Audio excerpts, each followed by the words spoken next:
Welcome, welcome, welcome everyone to Sister Wives with Mary Jane Kay. Today, I'll be giving my commentary on Seeking Sister Wife, Season 4, Episode 2, Little Do They Know.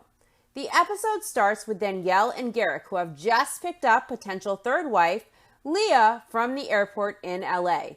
On the ride back from the airport, Danielle suggests it would be a good idea for the three of them to do a video chat with Bert today. Danielle explains they want to see if Leah is a potential fit for the family as a third wife. She says Roberta, wife number 2, has been a little distant and cold with Leah because according to Danielle, she wasn't fully on board with she and Garrick seeking a third wife. She says there will be an adjustment with a third wife coming in, and she thinks it'll be a little more challenging for Roberta being on the opposite end of that. And she says that with a very smug smile. Danielle says she knows what she had to go through when a wife was added. Garrick says it was hard at times, but they all have to work together. They can't be harboring these hurt and hard feelings. Danielle thinks it would be good for Bert to see Leah's face. She thinks it would be good to break the ice a little more since second wife Roberta and potential third wife Leah haven't talked much. Leah rolls her eyes. You can see she is already resistant as Danielle suggests this.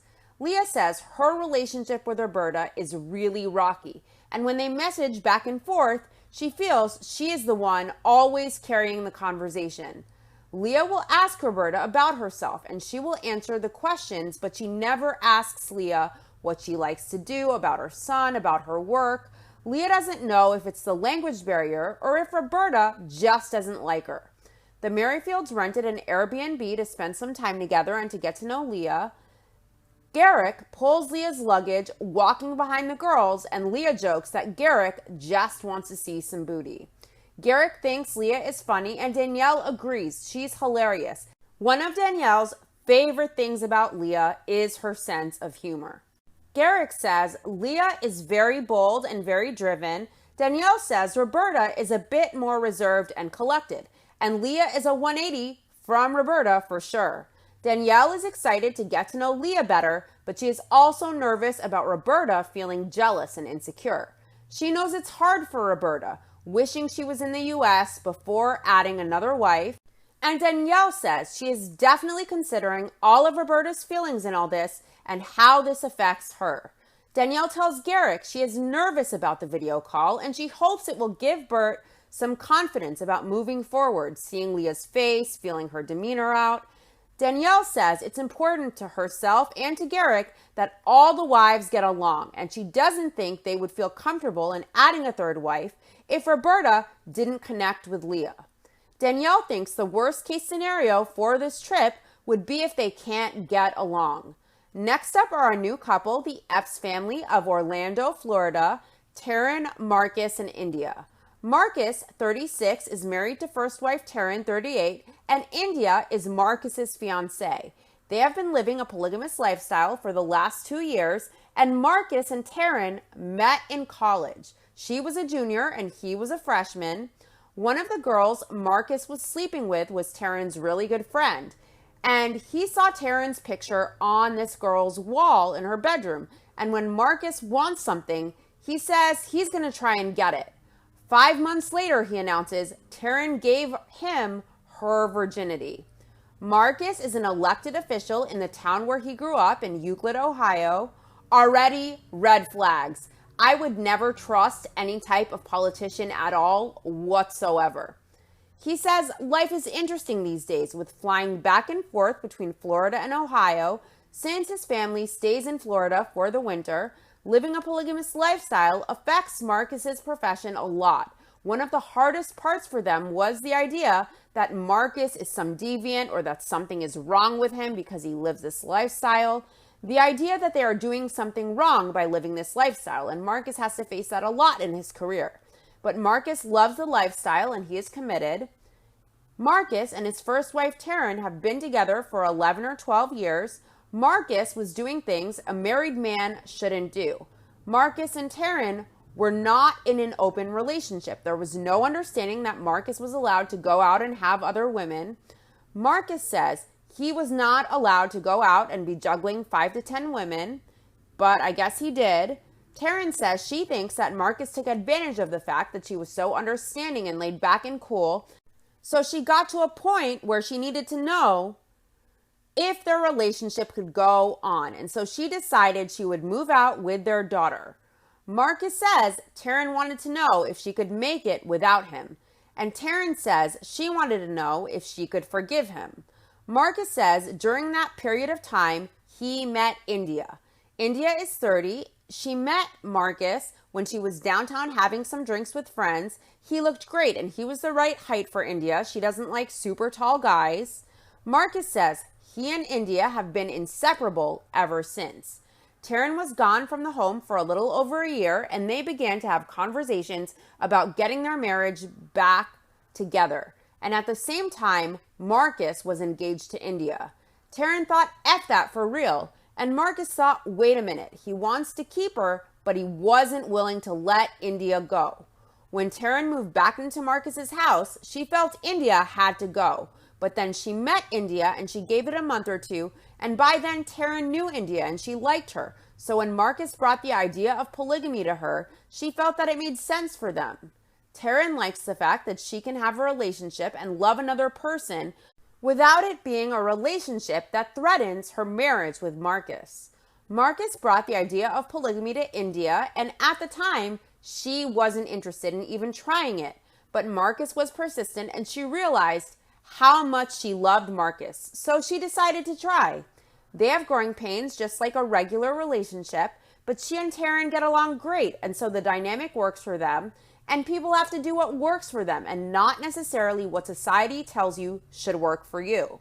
Marcus mentions that the way their sleeping arrangements work is they alternate nights. India says one of the common misconceptions about polygamy is that it is solely based on sex and that they all have sex together. You wake up and it's an orgy. You fall asleep and it's an orgy.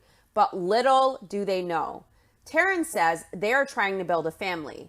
Taryn and Marcus have one child, their daughter Kylan, and Marcus's son Tristan also lives with them, and JB, Tristan's best friend, also lives with them too.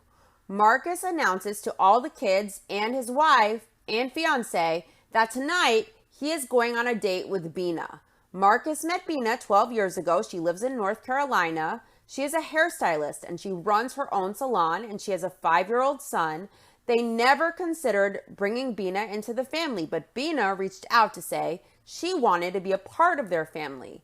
Taryn tells the family that dad is also dating other women as well because they want to make sure they have the right person.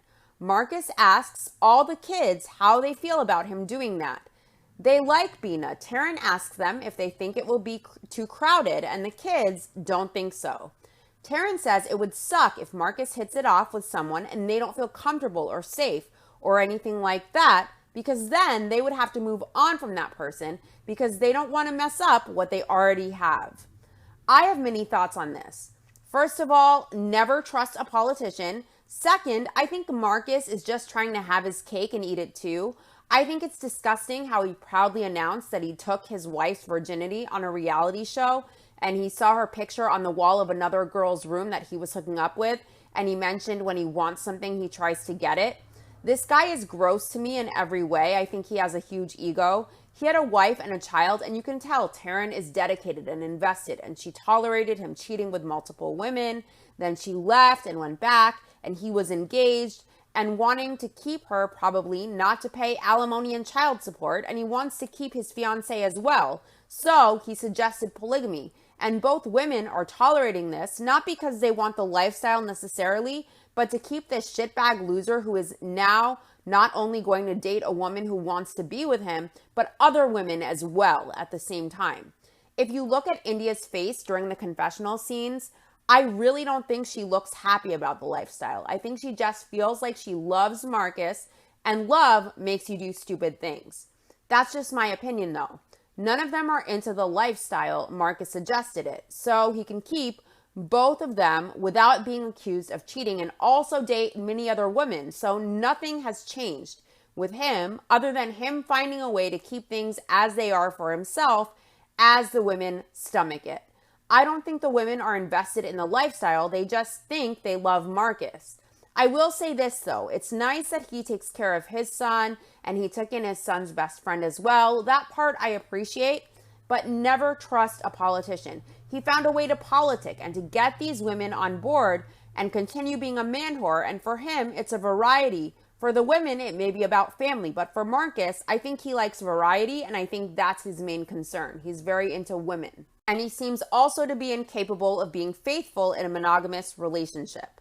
Next up are Brenda and Steve Foley of Eastern Texas. Steve and Brenda are visiting the new house they are building. Steve explains last year they relocated from Dallas because of the pandemic. Steve is in aerospace sales, and when his work had them working remotely, it gave them the opportunity to not live in the city so they can build their dream house and expand their family. Steve says polygamy was a lifestyle to them that they just came across without seeking it. But then, as they explored it more and became more involved with the lifestyle, it felt more like a calling. They are currently courting April, who they met 5 months ago, and they have been dating her exclusively for about 3 months. Brenda wants April to be like her best friend. Brenda says there is learning and room to grow in their relationship. She knows it's hard for April to communicate because Brenda and Steve are already a couple, and April struggles internally with communicating her thoughts and feelings. Steve feels more confident about April than Brenda. He thinks it will take time for April to prove to Brenda that she really wants that level of connection with her, and it will be a process. They will need to have patience to break down the wall and to see the real April. April has no clue they are building the house to prepare for a plural family. They aren't ready to ask her to move in yet, but he and Brenda discuss it, and that's what they are working towards. Brenda is trying to be hopeful about it. Next up are the Davis family of Aurora, Colorado, April, Nick, and Jennifer. Nick is on his first one-on-one date with Danielle. He wants to give Danielle an idea of where they all hope this will progress. Nick says his first one-on-one date is a big deal. It's something they have never done before. Nick tells Danielle they knew from the moment they met her what they were wanting and hoping for. Danielle says this is their first date and she is nervous because they always spend all of their time in a group. So she and Nick haven't been out alone till now. It's a big step in their relationship. Nick says they are hopeful his relationship with Danielle will be permanent. And he says for the relationship with her to progress further, he has questions because there are a lot of unusual and problematic aspects to a relationship like this. Nick says some people who find out he is in a polygamous relationship will say it's not fair. They ask why he gets to have multiple partners with the women, only having one partner. And Nick says there is a lot Danielle will have to sacrifice in terms of what future ideas she may have for herself if she were to join a collective unit. Nick asks Danielle if she is okay with being locked into that sort of arrangement, and Danielle says yes, but she nods her head, yet almost trying to be convincing. I think she looks hesitant. She's just 22. She says she sees herself committing to this relationship for life. It's been interesting for her to wrap her head around that because she pictured her future differently. She thought maybe she would go to college, maybe she would have roommates doing this and doing that, but she wouldn't necessarily have imagined being in a plural relationship working towards a family. She thinks it's huge. She never had a sense of her future being like this so soon in her life, but she can't complain because she's really happy where they are at and where they are going, and she's happy with the speed of things as well. Danielle tells Nick her biggest thing is avoiding insecure doubts, like, is her place here solid? Do they really care about her? Stuff like that. Nick says those things arise even for him. He had to adjust himself, seeing his wives take to Danielle the way they did. There was something about it that made him think, hey, wait, the attention is supposed to be on me. Something about it, or is ego the size of Texas, I wonder. Danielle tells Nick she thinks her relationship with him is just as important as her relationship with April and Jennifer. Nick says in some ways it's more important. Danielle says there can't be underlying jealousy and issues and things like that. Nick says that's something Danielle won't be able to avoid, so he wants to make sure if that does happen, if she feels jealousy or anything like that, that she understands that they are all open to talk about it. And if she starts feeling those things, she should say something.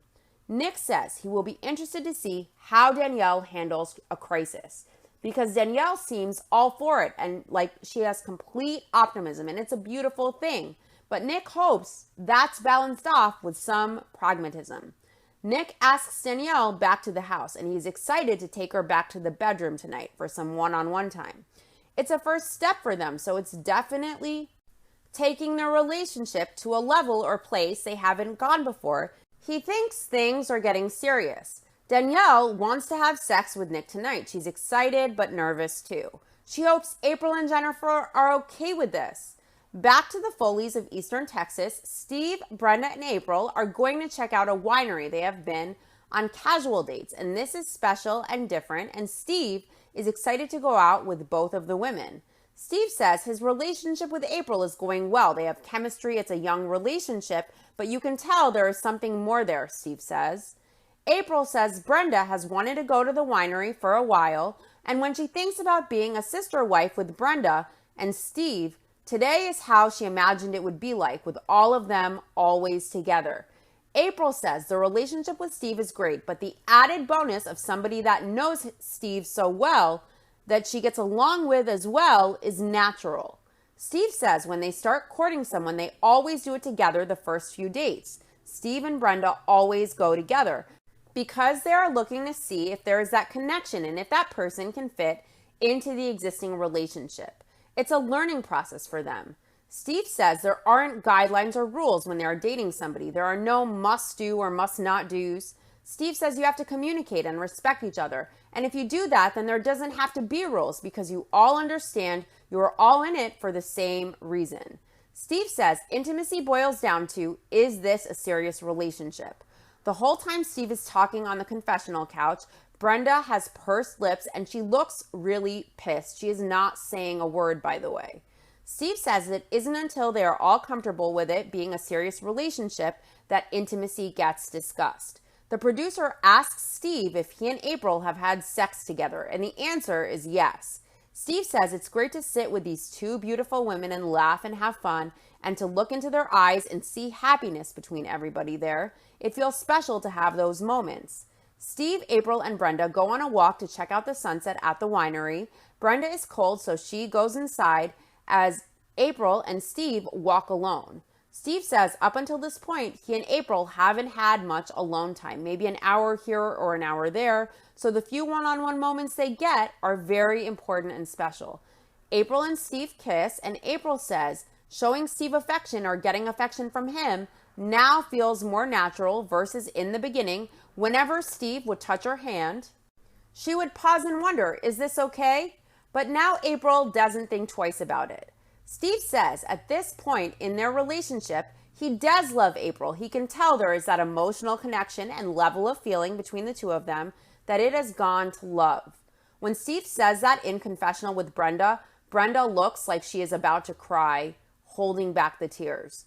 Brenda says Steve is the love of her life, and she knows that he will fall in love with someone, and that's the goal, and they both know that.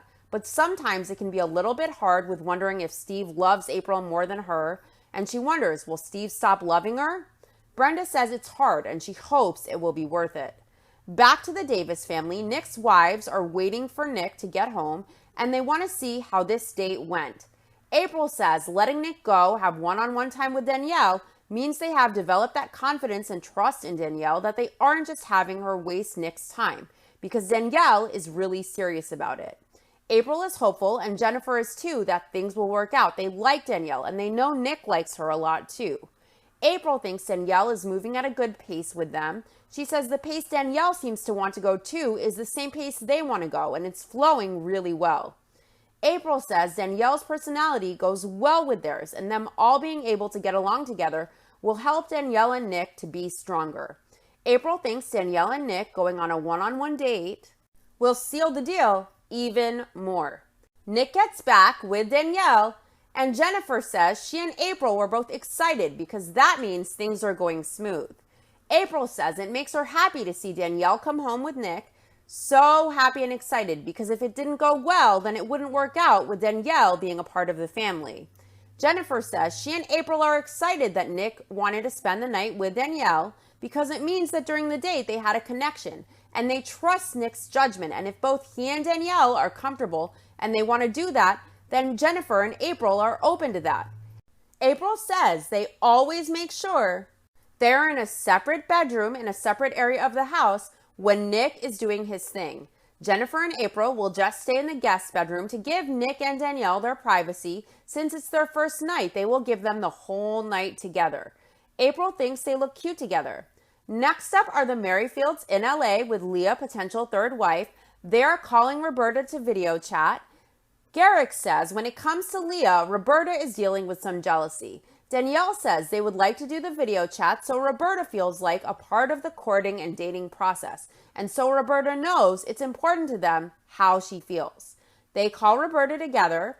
Garrick explains they are still learning Portuguese and Roberta is still learning English, so they can't really communicate well. They use a translator most of the time. Danielle tells Roberta she is excited for all of them to get to know each other on this trip.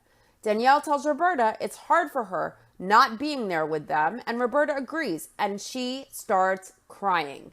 Garrick starts crying too when Roberta cries. Garrick takes a minute to talk to Roberta alone at Danielle's suggestion. Leah says it was very emotional, and she feels with Bert it's this constant roller coaster of emotions all of the time, and she doesn't want to feel like she is getting pushed out or replaced. Leah says if they end up pursuing their relationship, she would definitely have to work that out with Roberta because she doesn't want to build up any type of resentment towards her. It's something they will have to work through, and it will take time. Roberta and Garrick are full on sobbing, telling each other they are special, that they miss each other, and Garrick is still wiping away tears after the phone call. He says he hasn't seen Roberta on a video call since Mother's Day, so it's been a long time for them. Garrick says where Roberta lives, it's very difficult to get internet service, so the communication is so spotty, and that doesn't help things. He wishes she was here, and it's very hard. Roberta tells Garrick she is her king and her love. Garrick tells her she is his queen.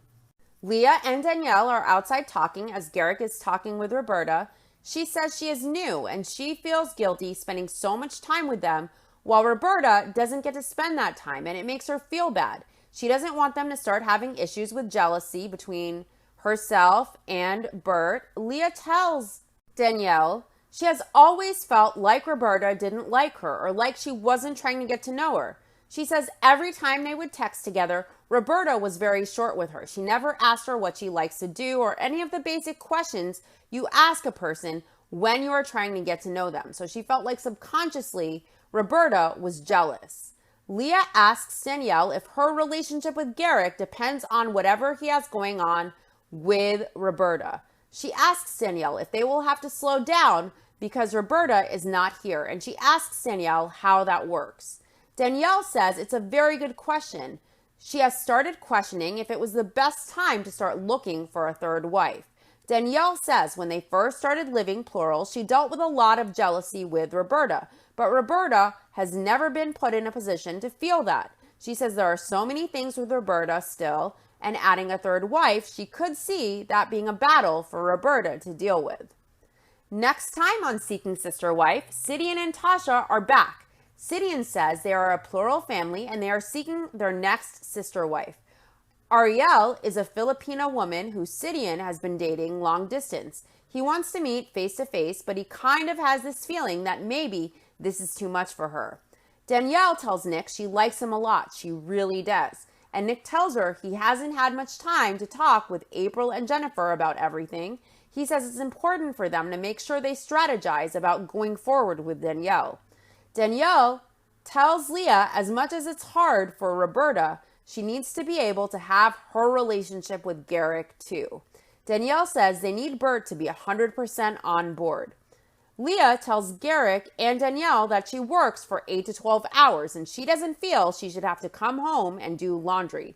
Garrick thinks that's a red flag. Bina, the potential sister wife Marcus is dating, tells him she is a butterfly and he or nobody else can clip her wings. Marcus says he doesn't want to clip them, he just wants to possess them. Marcus says he thinks Bina struggles with taking him seriously. Marcus tells Taryn he didn't marry her before he tested the waters, and the same for India, so he's just curious about where in the process the sex happens. He's asking India and Taryn. India says if Marcus decides to jump the gun and have sex, and she and Taryn haven't made a connection, it's putting the cart before the horse. In my opinion, Marcus is ego-driven and slimy, and his main concern is having lots of women and his own needs, and he is driven by lust, and I think the women want a family, and his main concern is collecting women like objects and having a variety. So he isn't called out for cheating, so that's why he lives a lifestyle. So he's able to do his womanizing without it being called cheating, but that's just my opinion on this. That does it for this episode. To all my YouTube viewers, please like and subscribe and let me know your thoughts on all of the couples. Look out sometime later this week. I'll put out my commentary on the first episode of Keep Sweet, Pray and Obey, the Netflix docuseries. I may put out part 2 of Chapter 5 on Mary for book club, or the next rewatch episode, Season 2, Episode 9 of Sister Wives, No Place for Home. Depending on my schedule, we will see, but it will probably be next week. Thanks for watching. See you soon. Bye.